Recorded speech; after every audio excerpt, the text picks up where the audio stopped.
윤석열 대통령의 전생을 이렇게 들여다보니까 한 번은 조선시대 세조 때 남이 장군이었더라고요. 보니까 여기 북벌 그 여진족도 척결을 하고 이시의 난을 갖다 또 평정도 했었고, 근데 남이 장군이 결국 이렇게 단명을 하게 된 결정적인 이유가 그 당시에 그저 모사꾼 있어요. 모사꾼 그 서울 출신 그 유자강에 의해서 그 훈구 대신들하고 합세해 갖고 그 모함을 해가지고 그 반역죄로다가 역적이죠. 역적. 조선시대에는 뭐 역적이다 그러면은 그냥 봐주는 거 없이 처형을 해버렸잖아요.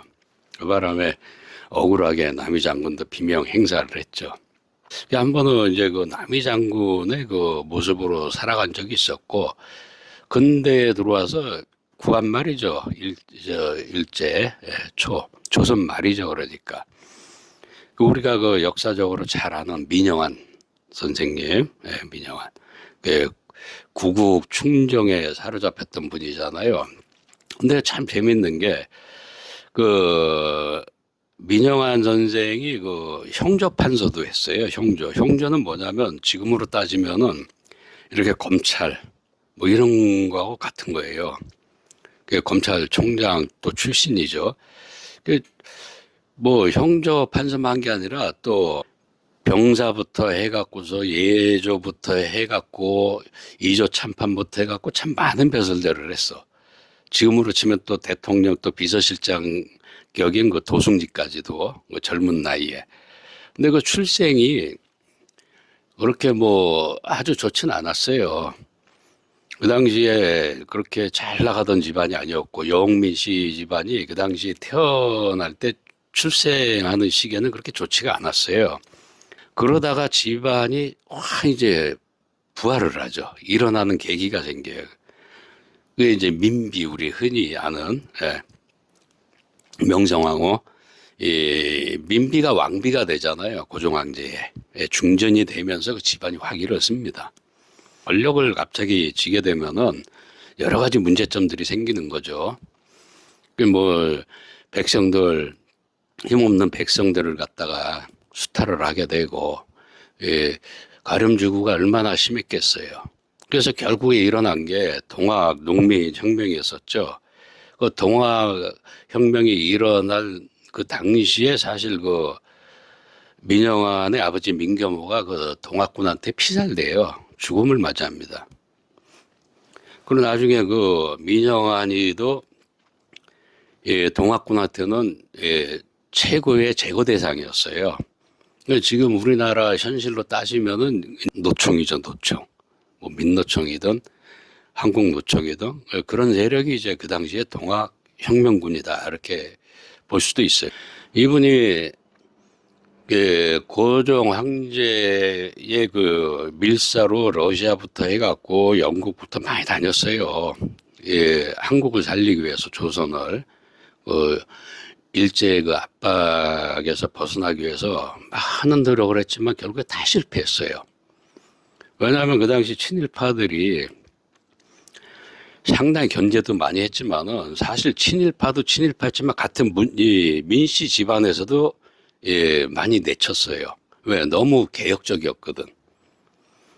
그래서 그 백성들이라던가 아니면 군사 병법이라던가 여러 면에서 개혁을 하려 했었는데, 민씨 일가에서 보면은 저거 제가 하는 대로 하면은 우리 기득권 다 잃어. 그래서 사실 내친 적도 있습니다.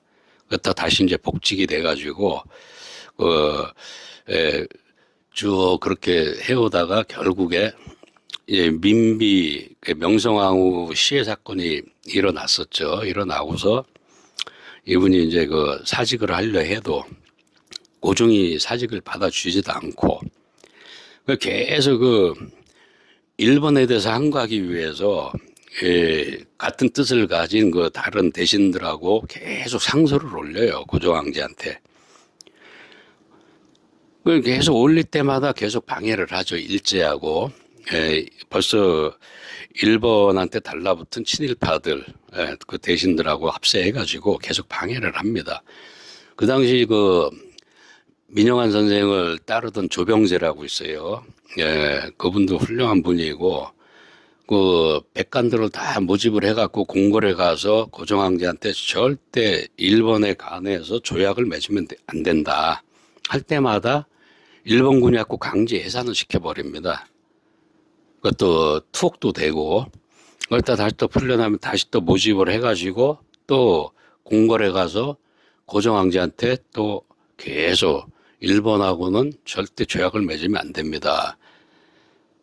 그렇게 계속 한 거를 하다가 대제가 완전히 기울은 거를 판단을 하고 내 힘으로는 힘들겠다.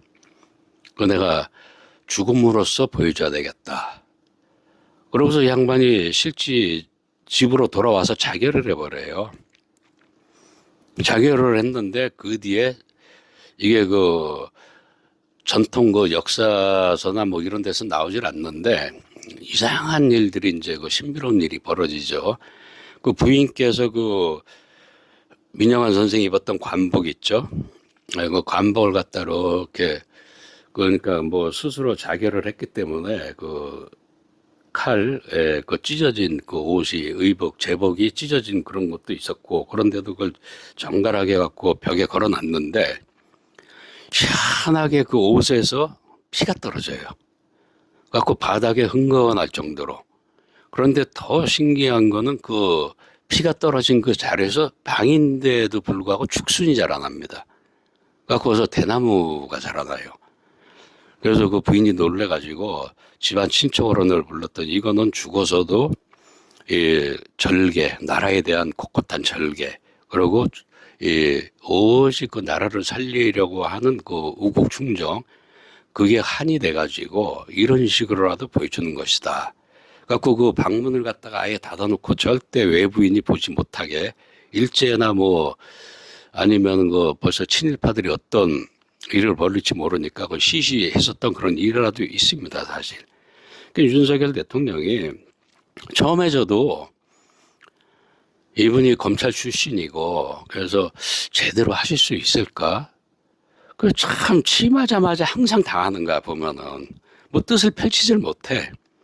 의석수에서 밀려가지고 뭔가를 개혁을 하거나 뭔가를 추진하려면 전부 발목을 잡아요.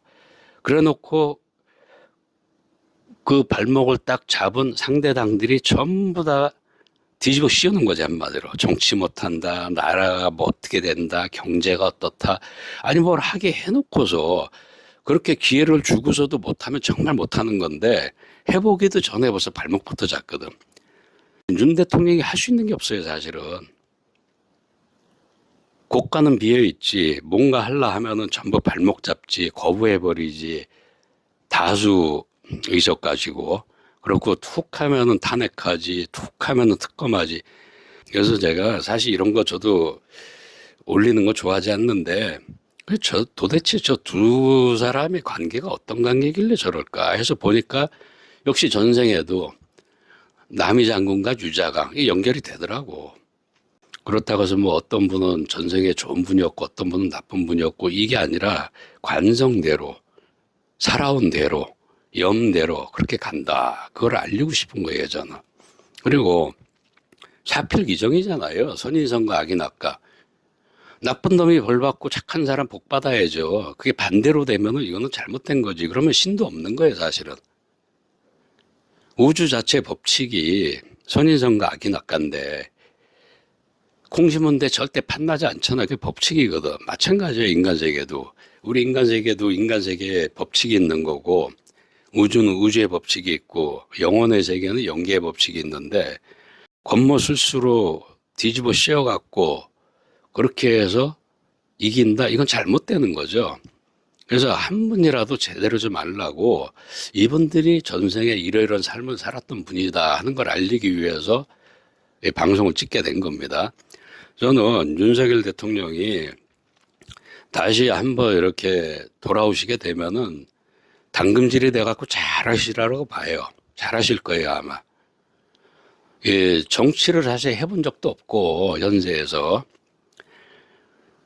뭔가를 좀 잘 해보려 하는 마음이 무척 강한데, 곳곳마다 발목이 잡히니 뭘 할 수 있었겠습니까? 근데 이번 기회로 또 드러날 건 다 드러났죠. 적군 아군이 다 드러났고, 그래서 이분이 다시 복귀하게 되면은 상당히 앞으로는 잘하실 거다. 전 그렇게 믿어요. 그리고 이 바탕이 돼갖고 우리나라 국은 앞으로 괜찮아집니다. 원래 혼동기에, 그러니까 어떤 큰 변화가 생길 때는 상당히 혼란스럽게 돼 있어요. 그건 역사적으로도 그렇고 어느 나라든 마찬가지예요. 이 모습이 다가 아닙니다. 그래서 저는 이번 기회로 인해서 우리나라가 앞으로 더 잘 될 것이다 이렇게 보고 있고, 윤석열 대통령은 복귀하실 겁니다. 좀 분명히 그렇게 보고 있어요.